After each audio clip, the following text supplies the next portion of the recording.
disuarakan, tidak dikeluhkan saja, yaitu hidup seolah-olah nggak nyata gitu. Keseharian menjalani hidup nggak nyata, nggak berasa.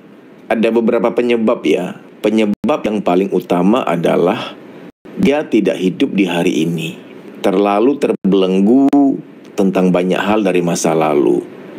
Selalu berandai-andai, andai kata dulu nggak ambil keputusan itu, andai kata dulu bisa diubah dalam beberapa hal. Ingin kembali ke masa lalu yang menurut dia mungkin lebih baik, atau kebalikannya. Mungkin dia menganggap masa lalunya itu jauh lebih baik. Dengan seseorang, dengan sesuatu, dengan suatu pengalaman, bagi dia itu mungkin sangat baik.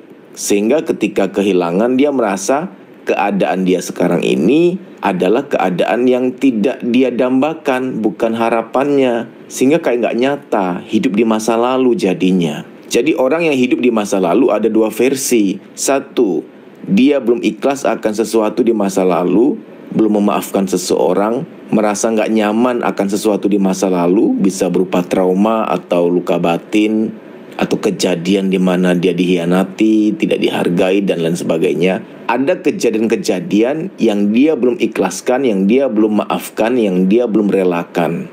Nah, versi kedua, orang yang masih hidup di masa lalu adalah ada suatu keadaan di masa lalu yang sangat membahagiakan, keadaan yang nyaman, keadaan yang enak, namun keadaan itu sudah tidak ada lagi. Sehingga sekarang dia hidup di hari ini, dia badannya doang di sini, tapi jiwanya masih ada di masa lalu. Dia nggak ikhlas kebahagiaan itu pergi. Misalkan Anda pernah sangat mencintai seseorang, Anda dulu juga merasa disayangi, dicintai. Sekian tahun bersama, bahagia, nyaman bersamanya, namun terjadi sesuatu lah. Entah mau menikah, orang tua nggak setuju, atau terjadi hal-hal lainnya, sehingga Anda merasa harusnya aku masih bersama dia. Atau ada orang yang dulu sangat berjaya, lumayan kaya, semuanya ada, hidup enak, hidup nyaman, tapi karena terjadi sesuatu pada usaha, pada pekerjaannya, akhirnya sekarang dia tidak semakmur dulu. Sehingga detik ini, di hari ini, dia tidak mengalami yang namanya be present, berada di sekarang ini, hidup di hari ini. Orang yang hidupnya nggak nyata, itu kebanyakan karena belenggu masa lalu. Tapi bisa juga ada orang yang hidupnya nggak nyata, dia hidup di masa depan. Loh, kok bisa? Hidupnya terlalu terburu-buru, hati dan pikirannya itu terpacu hanya untuk semata-mata mengejar masa depan. Aku harus sukses, aku harus mencapai tabungan sekian miliar, aku harus punya ini, punya itu, aku harus bisa jalan-jalan. Jadi dia kerja keras, dia semua serba diburu-buru, makan, minum pun buru-buru, nggak menikmati momen yang ada sekarang. Dia serba buru-buru, nggak menikmati bahwa hari ini, dia nggak pernah menikmati detik demi detik hari ini yang harusnya disyukuri, dinikmati. Banyak orang salah paham, dipikirnya mencapai impian itu supaya bahagia. Kalau aku punya mobil, aku akan bahagia. Kalau aku bisa jalan-jalan ke Eropa, aku akan bahagia. Kalau aku bisa menjadi direktur, menjadi manajer, aku akan bahagia. Bila aku bisa S2, S3, aku akan bahagia. Agak konyol sih, konyolnya begini. Anda mendefinisikan bahagia adalah pencapaian impian. Padahal bahagia tuh beda loh sama kesenangan. Kebahagiaan itu ujung-ujungnya Anda akan mengerti, yaitu mengenai syukur, penerimaan diri, hidup yang berarti bagi orang lain, bisa membahagiakan orang yang kita cintai. Bahagia nggak melulu soal akan punya sesuatu, akan mencapai sesuatu. Sesungguhnya itu hanya kesenangan. Anda nggak bisa berkata, aku bahagia punya mobil mewah. Jangan dong, itu kesenangan. Aku bahagia bisa jalan-jalan ke Eropa. Itu kesenangan, bukan bahagia. Bahagia itu, misalkan Anda mampir ke panti asuhan balita, ajak mereka main-main, elus-elus rambut mereka, sayangi mereka. Ketika Anda pulang, mereka akan bilang, jangan pulang, mau ikut, main lagi yuk, gitu. Itu akan membuat Anda merasa berarti, merasa berharga, merasa hidup Anda ada gunanya. Itulah bahagia. Anda juga nggak boleh bikin kalimat, bikin pernyataan, aku senang main-main sama adik-adik di panti asuhan balita. Itu bukan kesenangan, itu kebahagiaan. Aku bahagia bisa merawat orang tuaku sampai akhir hayatnya.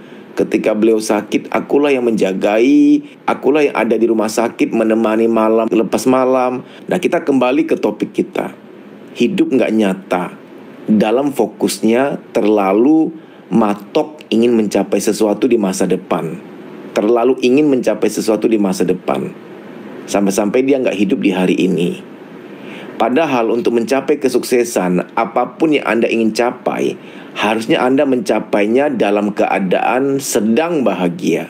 Mencapai semua yang Anda impikan dengan bahagia, bukan supaya bahagia. Itu beda loh. Bisa nggak Anda berjuang, berproses, detik-detik sekarang ini, hari-hari ini, dengan bahagia, melalui bahagia, bukan supaya bahagia.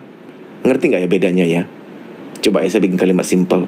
Aku akan bahagia bila aku bisa bahagiakan orang tuaku, bawa mereka jalan-jalan ke luar negeri. Aku akan bahagia bila aku bisa lulus S2.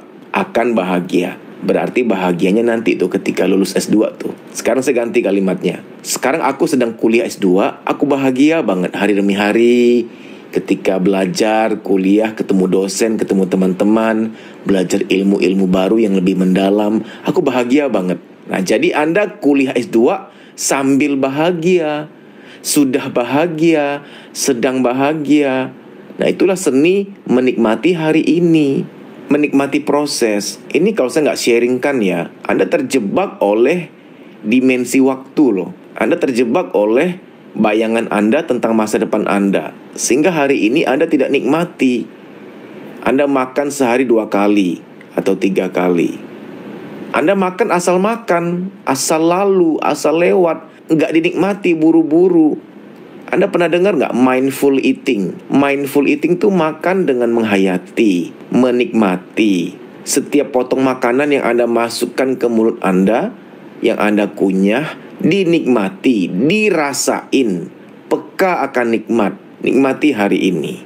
Sayang banget ya kalau Anda baru sukses 10 tahun lagi. Selama 10 tahun ini, maaf, umur Anda, usia Anda tergadai untuk menjadi semacam, mohon maaf, budak, robot, nggak memanusiakan diri, nggak enjoy hari ini, nggak menikmati hari ini. Bagi Anda yang sekarang hidupnya kayak nggak nyata ya, kayak nggak nginjek bumi.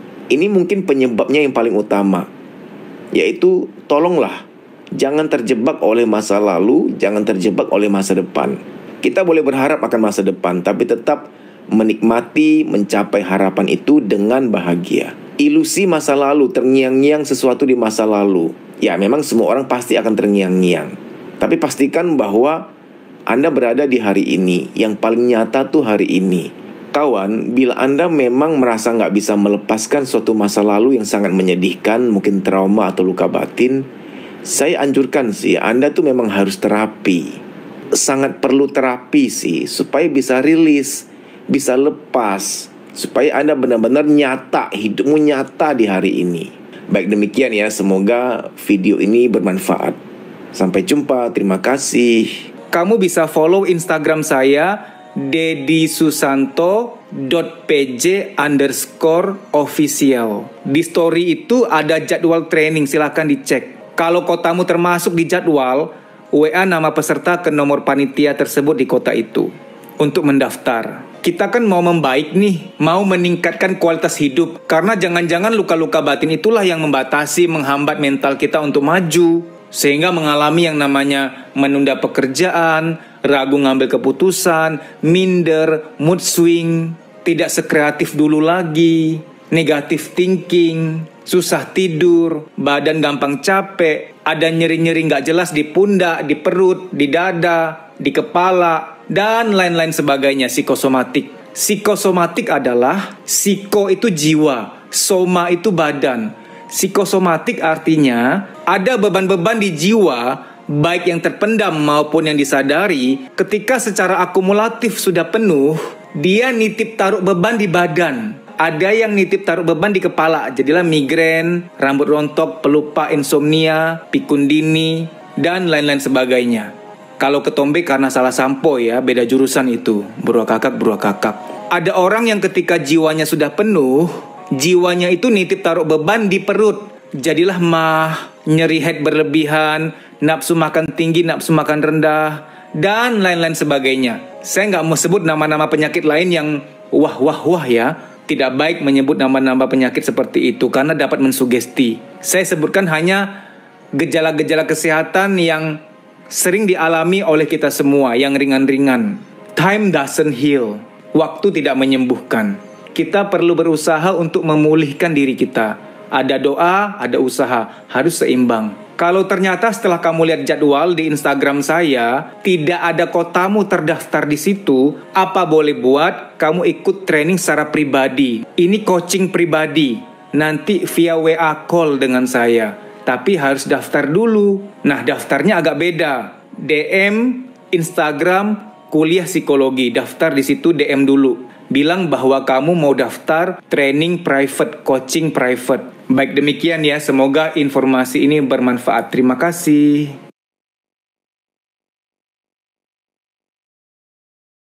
Ya, khusus live streaming hari ini saja, kami akan memberikan diskon hingga 5%.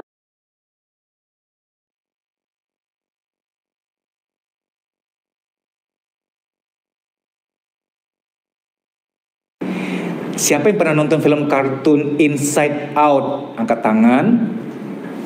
Inside Out itu film kartun, mungkin Anda lupa, tapi Anda tahu yang ada sosok namanya Joy, rambutnya purple kalau nggak salah ya, Joy. Ada temannya yang si Anger, tukang marah, ada yang nasty, ada yang sedih. Set. Inside Out kartun, itu seru. Itu menggambarkan kejiwaan manusia. Ketika masuk ke alam bawah sadar kayak perpustakaan besar. Di perpustakaan itu, perpustakaan alam bawah sadar, setiap memori satu tabung, ngerti nggak? Tabung. Ketika dia sentuh, ingat apa. Baik Bapak Ibu, kita akan mulai terapi. Selama terapi berlangsung, Bapak Ibu, nanti ada 2 jenis tangisan. Pertama, nangis akan terngiang-ngiang wajah seseorang. Berarti terhadap orang itu Anda belum ikhlas. Walaupun selama ini di mulut, di pikiran, aku udah maafin dia kok. Tapi kok tadi waktu terapi terngiang-ngiang ya? Nah, jadi nanti selama terapi, kalau terngiang-ngiang seseorang, berarti terhadap dia Anda belum ikhlas-ikhlas amat di taraf alam bawah sadar. Karena di taraf sadar, Anda kan dikungkung oleh norma sosial. Masa nggak maafin sih? Apa kata dunia nggak maafin, ngerti nggak? Apa kata dunia lebaran nggak mau salaman sama dia? Ya mau nggak mau lah. Tapi kalau soal ikhlas lahir batin belum tentu. Nah, nanti ada sesi yang terapi yang alam bawah sadar yang lebih dalam. Ada sesi Anda akan menangis tapi nggak kebayang siapa-siapa, gelap aja. Tapi kok aku nangis ya? Ini nangisin apa? Kok gelap? Itu adalah luka batin yang udah lampau banget. Luka batin masa janin, luka batin masa bayi. Kok masa janin sudah bisa terluka? Pernah dengar nggak istilah, kalau lagi hamil jangan terlalu sering marah-marah. Kalau lagi hamil jangan terlalu sering menangis. Pernah dengar kan? Karena janinmu, jiwanya nyatu sama jiwamu. Mamanya sedih, janin sedih karena nyatu. Maka semua dokter anak menganjurkan, dokter kandungan juga, kalau ada suami mendampingi istrinya konsultasi untuk cek kehamilan, Pak, sering ajak ngobrol si Dede dalam kandungan. Karena emang janin sudah bisa bereaksi, punya jiwa. Bu, kerjain matematika, jangan males biar mengasah otak, kan stimulasi sudah dimulai.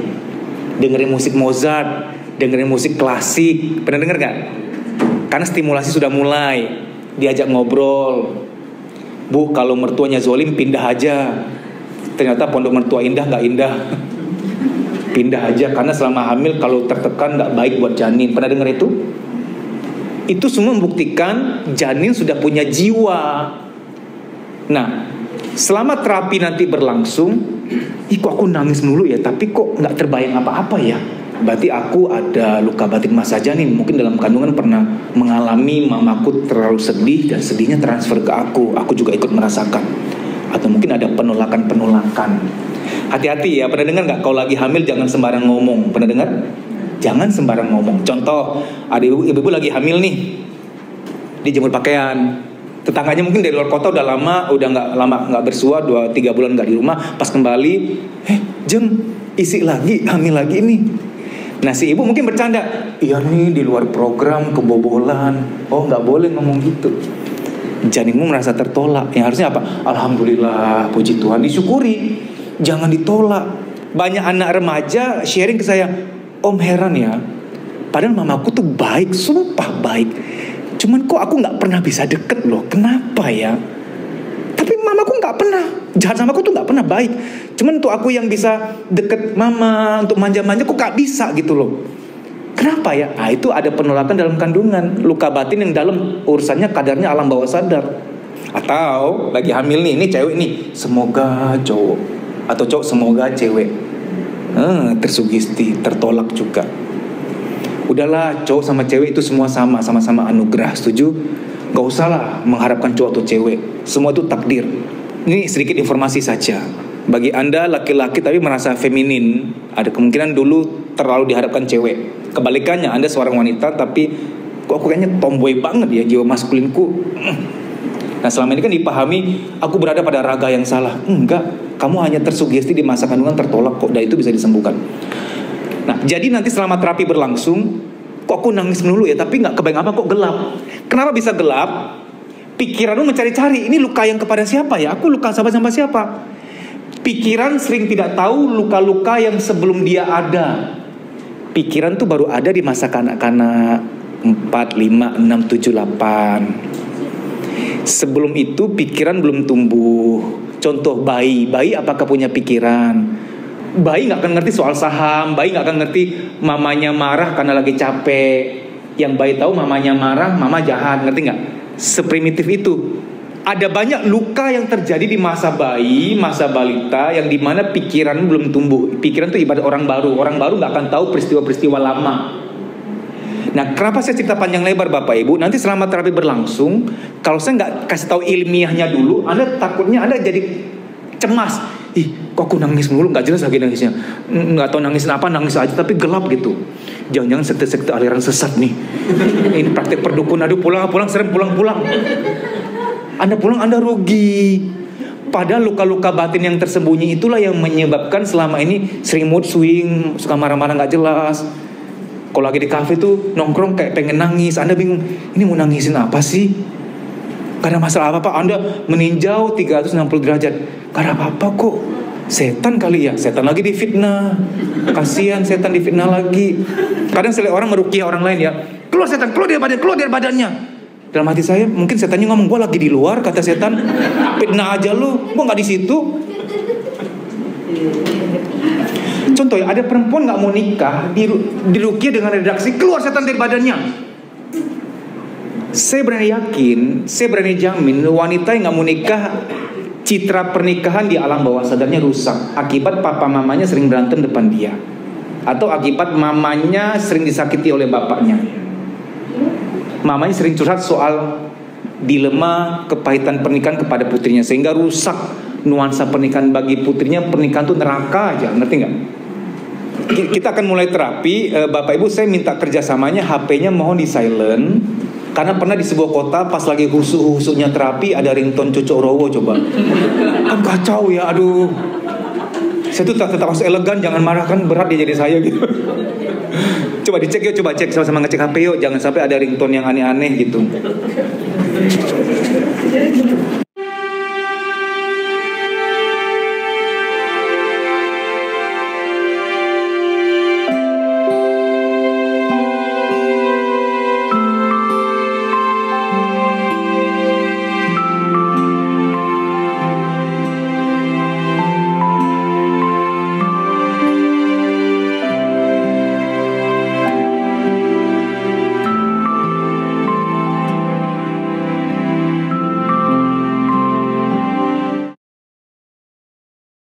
Segitunya.